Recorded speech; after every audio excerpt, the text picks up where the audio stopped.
This presentation is based on the dating program Wrap Him Around Your Finger by Mirabelle Summers. Today I want to answer an important question and talk about sex.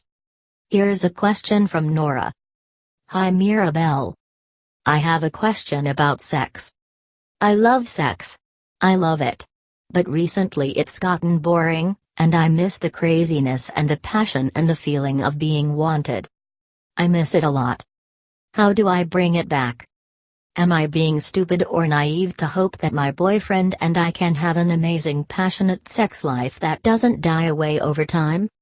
Or should I just buy a vibrator and relegate awesome sex to the past forever? Nora. Hi Nora. Thanks for your question. I have to admit, I chose this question because I read it and winced. As someone who frankly needs regular, hot sex to feel in any way normal and truly alive, I read your question and just knew I had to tackle it right freaking now. Because hey, I can relate to your problem. And I'll prove it by telling you an extremely personal and somewhat embarrassing story about my own sex life just a few paragraphs down. First though, I've gotta admit. You haven't really given me much to work with here. I mean, how old are you? How old is he? How long have you been together? Do you live together? What's the story here? But hey, you're only human. And maybe your terrible sexual frustration blinded you to the need for pertinent details. Smile. So, I'll do the best I can with what I've got. Which means it's time for my embarrassing and deeply personal sex story.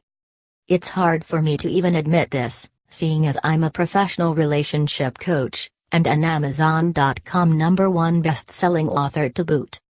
But, something most people don't know about me? I used to be the queen of boring sex. In all of my committed relationships. Every single relationship I had. We'd start off crazy and intense and hypersexualized. We couldn't wait to rip each other's clothes off and have crazy wild gorilla sex in every room of the house. And sometimes outside in the garden. And sometimes in the bathroom at dinner parties. And sometimes. Well, you get the idea. But as the months, and eventually years, passed, the sex that used to be scorching hot somehow turned into comfort sex. Sex that was the physical equivalent of a pair of slippers. Sex that was comfy and warm and familiar. And boring. Sex that you wouldn't want to wear with a hot dress. Sex that you would never wear out on a hot date. Is it just me, or is this analogy getting super weird? So here's what I'd do. Before I figured this sex business out. Before I discovered something that actually works to re-spark that devilish gleam in his eye. To pull his attention away from his work, his phone, his video games, his money worries, his poker buddies, his life. And fix it 100% onto me like wallpaper onto a wall. To get him chasing me around the kitchen and tearing my shirt off my shoulders. Something that'll get your blood boiling, and have him literally plucking at the crotch of his pants and shifting in his seat and get that sexy growl rumbling in his voice.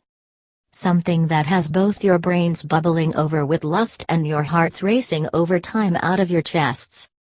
And both of you sending naughty, dirty, tender, sweet and sexy evil little texts to each other all day long, when you really should be working, you naughty minx. Before all of that, I'd just do what everyone else did. Enjoy the sex with the latest someone new while it lasted. And drink down the sweet, sweet novelty like I'd been trekking through a dry, barren desert and had somehow stumbled on an oasis. I'd drink frantically, deeply, thirstily, from that sweet, delightful new oasis until I couldn't drink anymore, and then 3 months would go by. Or 2. Or 6. Or 12. And then the oasis would start to run dry. Those intoxicating feelings would go away. We'd stop talking about fantasies, and naughty daydreams, and planning how to ravish each other's minds and bodies as soon as we got home. And our communication would veer away from sex, away from lust, away from fun, and become. Can you pick up some milk on the way home? Remember, we've got that dinner party on Friday, so you need to be home by 6. Are you going to clean the dishes anytime soon? Like a bottle of overshaken Coke, the sex would go flat, and boring, and tepid. And it wouldn't quench me any more. And then we'd eventually break up. I'd find someone new, and the whole cycle would start all over again. Oh, in case you're wondering? Yes, this went on for years. Yes, I realize how immature that sounds. Yes, I know it's humiliating to be a dating coach and admit this kind of thing about my past. But I'm being transparent here for a reason. Because I think my humiliating past mistakes might just help you avoid the same horrible sex life I endured for so long. Because, just a few years back, something crazy happened. I met this weird old guy. This weird, balding, kinda, stinky, old guy who called himself a mentalist. And during the course of our, frankly, insane-sounding conversation, I'll tell you about it sometime. This so-called mentalist gave me a specific sequence of 8 words. 8 simple, innocent words that, this mentalist guy said, would drive any man literally wild with desire. Just 8 seemingly magical words that, he said, would literally give me the power to turn a guy's heart to putty. Wrap his desire for me around my finger like bubble gum. And have him not just wanting, not just needing, but literally craving to stalk me round the bedroom. Like a growling, oversexed, starving alpha male lion eyeing up a slab of juicy home-cured bacon. Now, look. I had my doubts. I mean, I'm an incredibly skeptical person. I admit it freely. And here was some random old dude who worked out of his car, whispering about magic words in my ear with stinky coffee breath. Please. But then I went home. And I looked at my life. And I realized that I was tired of just managing to hang on to a relationship. I was sick of eking my way through love. For once, I wanted to go for my aliveness. And try for something magical, instead of staying stuck in my comfort zone, which by that stage was already pretty dry and barren. Yup, my latest oasis was starting to run dry. I mean, what did I have to lose? So that night, I whispered the 8 words in my guy's ear. And what happened next? Well, I won't go into any details, but it was dirty, and amazing, and passionate, and wonderful. And quite frankly freaking incredible. I went to sleep that night, or maybe it was early that morning, aching and sore and sweaty and smiling. And feeling truly seen, truly wanted, truly desired for the first time in years. I felt alive again. I felt powerful again. I felt like a woman again. And best of all, I hadn't had to end my relationship or find someone new to feel those amazing feelings again. Instead, I was feeling them with my guy. And, here's the best part. I could see those feelings for me written all over his face, too. Shining right out of his heart when he touched me. Spilling from his eyes like sunlight when he looked at me. And I could hear the desire and appreciation and wonder vibrating in his voice when he whispered, and moaned, and bellowed, in my ear. It was so powerful I nearly cried. So, enough about me, what about you? What can you actually do to bring that terrifying, amazing gleam of lust and desire and passion back in your guy's eye, when he looks at you? No matter how many kids you've got, how insanely demanding your job is, how little privacy you have, or how tired and stressed out you feel at the end of the day. Well, the truth is, sex in a committed relationship tends to go stale and stagnant for one reason and one reason only. And brace yourself, because you might not like what I'm about to say. Sex goes stale because you might actually be too close to each other. Yup. You know all that advice in relationship columns about closeness creating great sex? And telling each other everything? And if you're not satisfied, you should open up and be more transparent with your partner? Yes? Sound familiar? Well, it's all a lie. The hard one, closely held, and actual truth is, sex goes downhill for a very simple reason. You guys might actually be too close to truly want each other anymore. I know that sounds crazy, so here's what I mean. Love is about being close and connected, right? But desire is about wanting something, or someone, to come closer, yes? So when you are so close that you're almost the same person, there's no room left to actually desire each other. Because you've already got each other, there's no space left to crave more. It's like pouring more water into an already overflowing glass, there's just nowhere for it to go. Now, I'll admit something here. The reason why sex is so hot for new lovers is, yes, partially the novelty. I'm not going to lie to you. Sex with a new lover is always going to be super intense, and there's no sense denying it. Novelty is a huge aphrodisiac for most folks. But what if there was another reason that made great sex great, at any stage? A bigger and better reason than anything else? Something that you could actually use, and take advantage of, to bring back the animal in your man? Something that will make him smile, and shiver, and sweat. And have him openly, unapologetically craving your body and your sex and your love, like it was the early days all over again? No matter how long you've been together or how depressingly routine your sex life is these days? Because, as it should so happen, there is. And that brings me to my next important point, which is how nature screwed men over, and why the future of your sex life hinges on this one simple fact. Men have kind of been played a cruel trick on by nature. Because as a guy, his happiness in a relationship, and his sexual desire for you, is tied directly to yours. Here's why. Because men are biologically hardwired to feel the most desire, lust, happiness, and pleasure. When you are feeling genuine, unfaked desire, lust, happiness, and pleasure with him, a lot of women don't know this. But when a guy feels he's doing you proud, it sets off an explosion of happy chemicals in his brain and body, which basically add up to him feeling powerful, masculine, sexy, proud, manly, and primed to find you sexy and desirable as hell.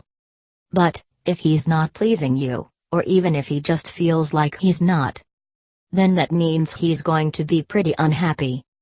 Have doubts about himself. Stop feeling good when you're around. Stop feeling able to be vulnerable and open and sexually alive around you. And generally feel like kind of a failure as a man. And whatever sexual spark remained between you gets snuffed out like a wet match. Because men are biologically driven to feel like men. His sexual desire for you literally hinges on it. Which brings me to my next, and final, point.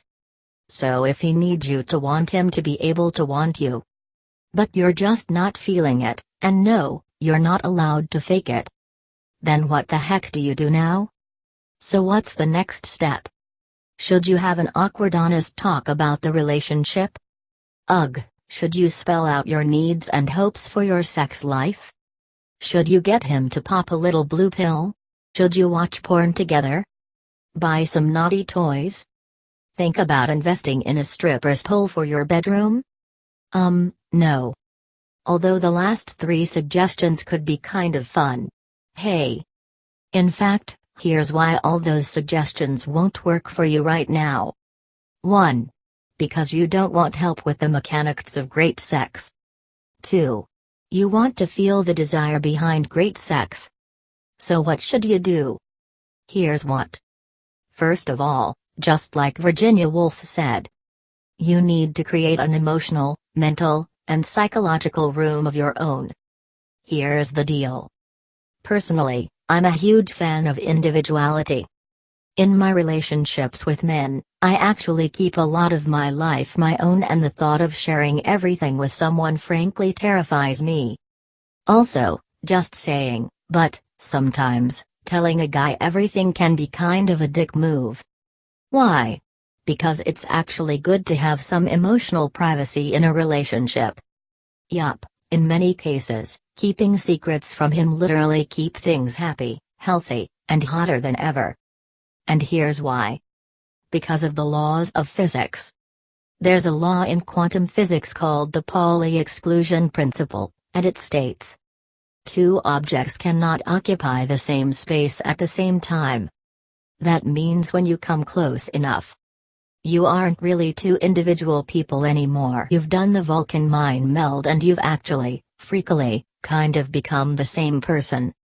And that's death to your sex life. Because, as you now know, you cannot want something if you've already got it. So, can you have too much love for great sex? Well, maybe not love. But closeness? Hell yes you can. So here's what to do about it. 1. You take a little step back. 2. You reclaim your individuality a tad bit. And, this next bit's important. 3. With zero stress and zero guilt, you allow some secrets and distance and strength to shine inside your heart again. You become you again. You know. Your own person. With your own power. And your own secrets, space, and sexuality. So how the heck do you do that, without pushing him away or actually making things worse? Well, I'm glad you asked. And my answer to your question comes in the form of one more question for you. Would you like to be able to take control of his desire for you, simply by whispering 8 tiny little words in his ear? Do you ever wish he would look at you as a woman again? Pursue you? Chase you round the bedroom, touch you more, hug you more, smile at you more? Send you sweet, tender, dirty little texts on a daily basis? Lust after your body, your heart, and your affection. And not just show you but actually tell you how much he wants and craves you, 10 or 20 or even 50 times a day, every single day for the rest of your lives together? If so, then you should follow the link below to check out the next presentation I put together for you. The secret method that makes him worship you. In it, I'll give you the 8 simple words that will inspire a level of lust, desire, and tender, connected, unapologetic passion in any man. And have him telling you with shock, awe, and delight that you are the one woman who can destroy the thought of other women for him. Stoke his ego, make him feel like a man, and keep him sexually and emotionally entranced with you. For life. Trust me, you're going to like these words. Oh, by the way, you'll also discover the super odd-sounding story of how I went bald a few years ago. And how doing so actually helped me get the love and lust and connection I was yearning for. Enjoy. Thank you for watching. This article comes to you courtesy of Mirabelle Summers, author of Wrap Him Around Your Finger.